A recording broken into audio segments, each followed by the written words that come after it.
Hallo zusammen, ihr Lieben. Wir gucken uns das Neumond-Reading an. Was bringt der Neumond für Botschaften mit? Welche Energien stehen fürs Kollektiv zur Verfügung? Ich bin gespannt.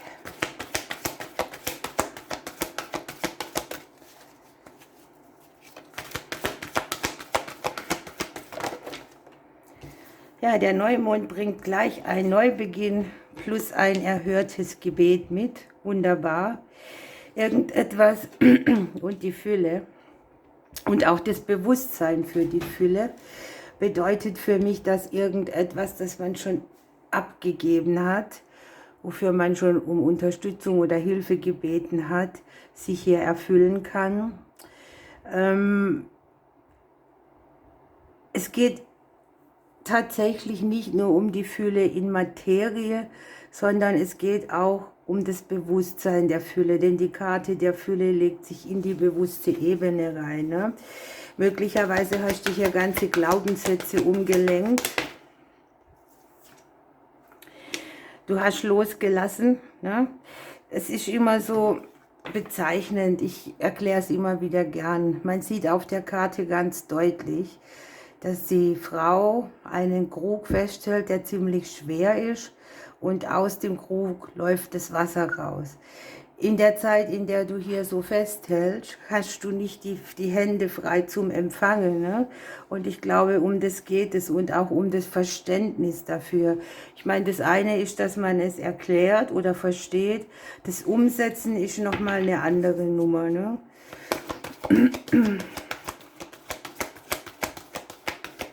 Fängt ja schon mal ganz gut an. Ich glaube, wir alle geben viel zu wenig ab von dem Gewicht, das wir tragen, nach oben.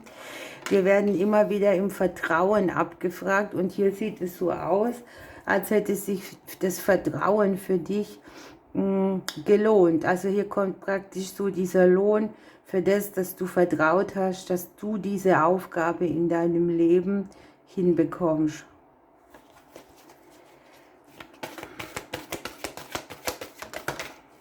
Oh, Leute, mega.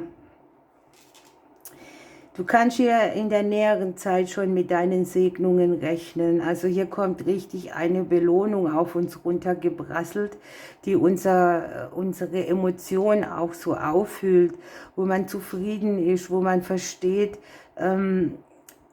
was Fülle eigentlich bedeutet, denn es ist nicht nur das Geld auf dem Konto, es geht vielmehr auch um die Emotion der Zufriedenheit und des mit allem Versorgtseins.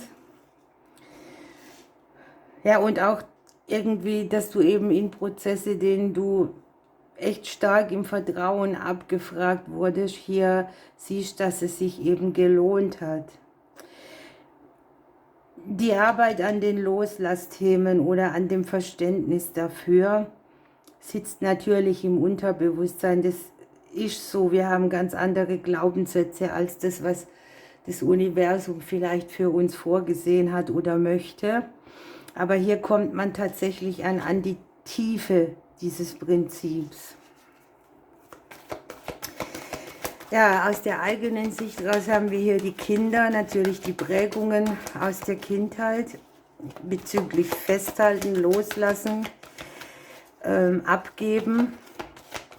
Vielleicht hat ihr auch ein Thema mit eigenen Kindern, wo man so denkt, ich wünsche mir für mein Kind dies, das, jenes, und auch das mag hier sein, ne? Manchmal fühlt man sich, wenn man das große Ganze so fokussiert, auch klein, ja, und schutzlos. Und das ist hier schon so was wie so ein Lebensthema, das man hier begreift, ne? Du hast jetzt von außen her oder von den äußeren Einflüssen Erzengel Michael mit an Bord. Hier auch tatsächlich so zu durchtrennen, was dich nicht nährt oder was dich nicht weiterbringt.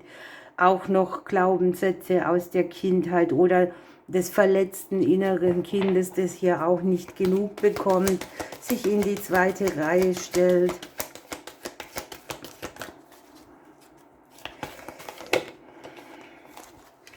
Ja,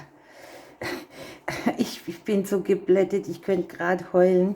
Im Prinzip ist es so, wenn du dir das ganze Szenario anguckst und du hattest vielleicht das Gefühl, du könntest mit diesem Thema oder mit dem Loslassen abgeben und trotzdem Fülle zu haben oder Segnungen im Leben zu haben statt Lebenskampf, dann kommst du hier in eine ganz andere Gelassenheit. Ne? Du reibst dich nicht mehr auf, die Gedanken gehen nicht den ganzen Tag einher mit, wie versorge ich mich, meine Kinder, die Family, sondern es kommt ein anderer Flow und dieser Flow, der tut einfach nur gut, denn du kannst wieder Dinge machen, ohne dass du ständig belastet bist mit Gedankenspiralen, die um genau dieses Thema gehen.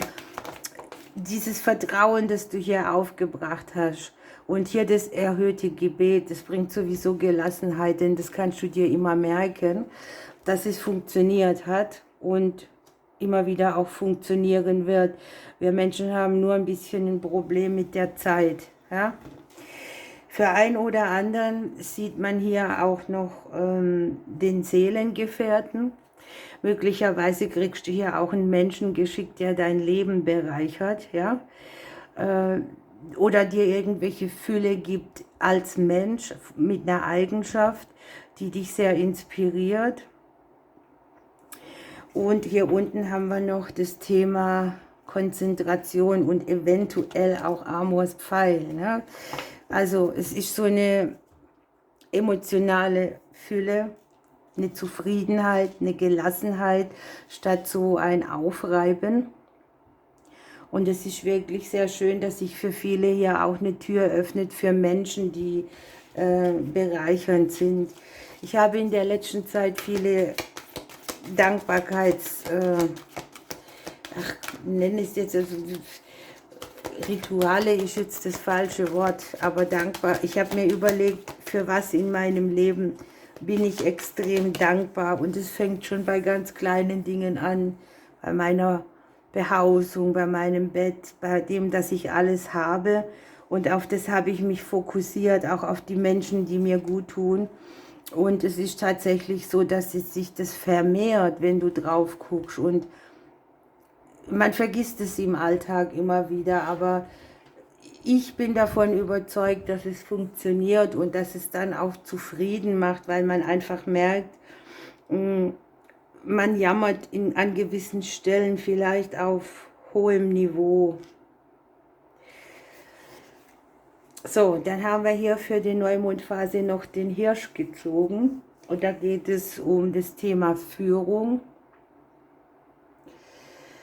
Es geht darum, dass man es niemandem gestattet, das eigene Licht zu schmälern. Also gerade dieses einen klein halten oder das Wegreden, was man eigentlich kann. Und irgendwo geht es vielleicht auch darum, dass man eine neue Führungsrolle bekommt, eine Führungsposition, dass man vortreten kann aus den Schatten raus.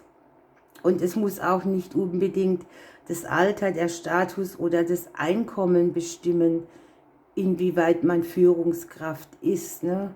Weil ein Anführer ist jemand, der wortgewandt ist, der Interessen vertritt, der Visionen hat und Tatkraft und diese auch umsetzt. Ne? Möglicherweise kannst du hier auch mal aus deinem eigenen graue Maus-Dasein raustreten und die Führung für dein Leben übernehmen. Und es geht sehr viel um Authentizität. Ne?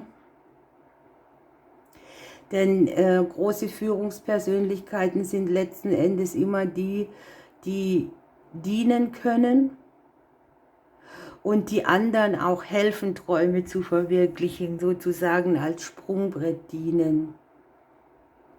Es geht um die Inspiration, es geht darum, andere zu irgendwas anzuleiten, ein Leuchtfeuer zu sein für sich selbst und für andere. Es geht auch um einen sanftmütigen Umgang mit uns selbst und es geht darum, Verantwortung zu übernehmen und zwar jetzt und hier. Jetzt schauen wir noch nach einem Engel Und dann würde ich sagen, lassen wir das komplett so stehen, denn das ist nicht gut, wenn ich das jetzt mehr zerrede. Hier haben sich 2 umgedreht. Da haben wir den Engel der Genesung. Hier wird etwas regeneriert, rehabilitiert. Und wir haben den Engel der bedingungslosen Liebe. Das passt ja sehr gut, ne? Denn Selbstakzeptanz, sich selbst auf die Schultern klopfen, keine Bewertungen vornehmen, ne? Das Kleinhalten, graue Maus-Dasein nähren, sondern ja, wir sind alle gut so, wie wir sind, und da geht es immer wieder auch hin. Man fällt da auch mal wieder ab, deshalb ist hier auch das Thema Konzentration und Fokus sehr wichtig. Ihr Lieben, ich wünsche euch eine wunderbare Neumondphase. Ich drücke euch. Bis bald.